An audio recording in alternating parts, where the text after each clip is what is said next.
જેની સાથે પોતાના બાપનો આશીર્વાદ હોય ને એનો કોઈ વાળ પણ વાંકો ન કરી શકાય. આપણા જીવનમાં જેટલું મૂલ્ય માનું છે એટલું જ મૂલ્ય પિતાનું પણ છે. એવું ન સમજવું કે માનું જ મૂલ્ય છે. એક પિતાજી કમાતા અને ઘરના બધાનું ભરણ પોષણ બાપ કરતા હતા. આખા કુટુંબનો તારણહાર છે. એક વંદન નહીં, લાખો વંદન કરીએ પિતાને તો પણ ઓછા પડે છે.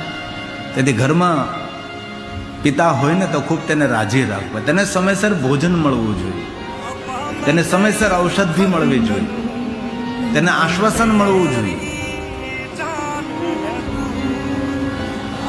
અને કોઈ પણ સંજોગો એ સાંજે પિતાના ચરણ સેવા કરવી જ ખૂબ આશીર્વાદ મળે છે. મહાદેવનો આશીર્વાદ જેની સાથે હોય તેનું તો કલ્યાણ થાય છે, પણ જેની સાથે પોતાના બાપનો આશીર્વાદ હોય ને એનો કોઈ વાળ પણ વાંકો ન કરી શકાય.